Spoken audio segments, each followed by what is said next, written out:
How do I develop different character voices? Do I practice regularly, or do I listen to people and then... See what kind of character voice you need. That depends on the body language of the character you're going to dub. Okay. Let's say you have, say, a goon and he has a cigar up his lips all the way. So you don't dub straight. Okay. So you actually say, hold on to a paper or maybe a finger and what do you think you're doing? So that will actually start changing it. Or maybe a person or the character has, say, Mohanlal's dentition. The lower jaw is outside. So when you push it, the sound changes. So that change would be there on the facial feature. Now, if you're looking at, say, somebody with a squint eye, I don't want to. So that kind of changes depends on the body language. So you observe and change it. Now, collecting voices for memory, you can record all that you observe around. That will really help. And try different ways of slurring or maybe stammering or maybe different voices. The amount of air you throw from your throat, when that changes, let's say if you're doing an Arab character, Assalamu alaikum. So that change happens from the throat because it's a throat language. So all these changes, how to use your vocal apparatus, whether it is your cheek, your lips, probably your throat, your breathing pattern, or maybe some device, like if you're drinking water or if eating something, then probably bite an apple for that chew. Or maybe at times dubbing artists get paper pieces. You chew it in your mouth so that you bring that chewing feel. So that is preparing for characters and practicing it. Now, the second part of the question, where when you are looking at these characters, once you do it, you should be able to reproduce the same because there might be a continuity. So that danger is always there. So you have to have proper recordings and you should keep it as a file so that you remember how you did that.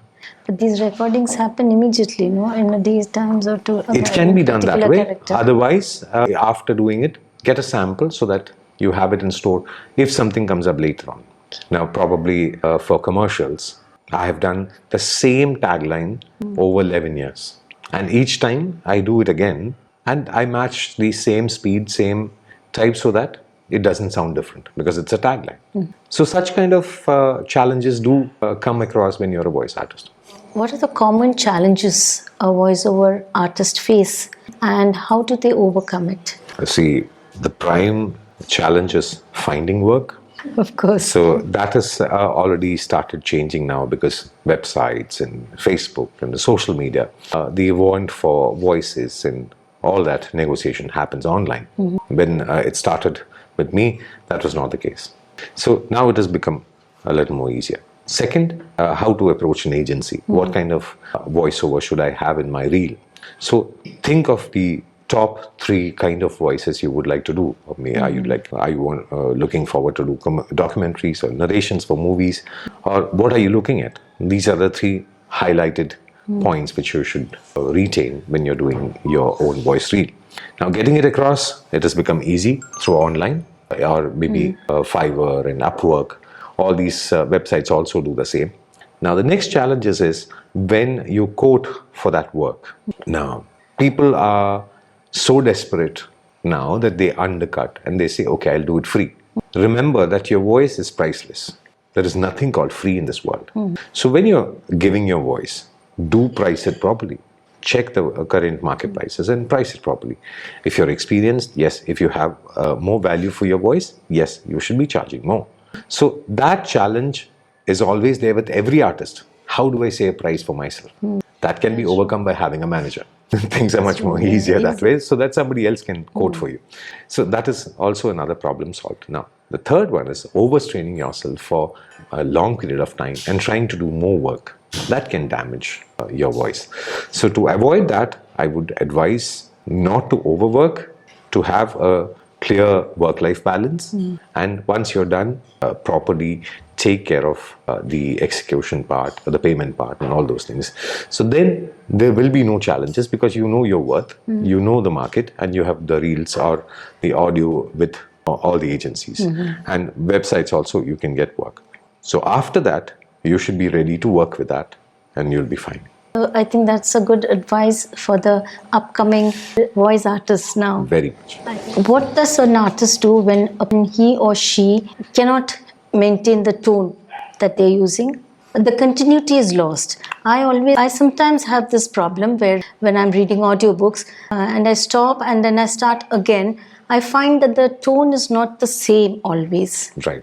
There are two things which have to be understood when you're looking at the maintaining the tone. Now, is it very necessary to maintain? Then you have to. Then what you do is take a break for at least about 10 minutes, hydrate yourself, drink water, and do a few sets of breathing. Listen to the previous voice for, say, at least about 10 seconds or 20 seconds. That will tingle the mind for the exact tonality, and you will come back to the same tone. That is one possibility. Okay. Now, second thing, if you have damaged by not drinking water, not breathing properly, and that's how you lost the tone, then bringing it back might take another 1 day or something. So whenever you lose that, if you feel that it's okay to lose that tone, then it's fine. But never strain your voice to a level where the damage is permanent. Okay. And how do we stop straining? I mean, giving a voice rest, you mean to say, for Yes, a day? a little while. If you have lost the tone, just give a rest for a little while, hydrate yourself, drink proper water, breathing exercises, and take a few minutes of rest and come back and listen to the tone of the voice you have spoken earlier. Because there have been cases where I have done correction for commercials after 6 days, 7 days, or maybe 1 month. Okay. So then what you do is at least 10 seconds, you keep listening to the same voice. You can emulate, because it's your own voice, you can emulate the same. And even for dubbing, sometimes what happens, we have to patch certain voices. So patching certain voices also, listen to that particular voice and you can actually speak in the same way. For example, I was dubbing for a very old man, Shahrukh Hassan sir, for a movie. So I have, as a youngster, I have admired how he works in movies, and his voice, I have admired it a lot. The way he spoke was, that was his voice in those days. Now, many years later, this particular movie, where he's 84 years old and he's not able to dub. So when the chance came to me, I was feeling very fortunate that somebody whom I really admired the most, I'm able to give voice to that person. So there, what I add is a little of exhaustion, that tiredness of 84 years, and reduce the amount of breath so that that tiredness is felt. So that actually will make you feel as if the same person, same voice. That tonality is what I have maintained in my head of the original voice.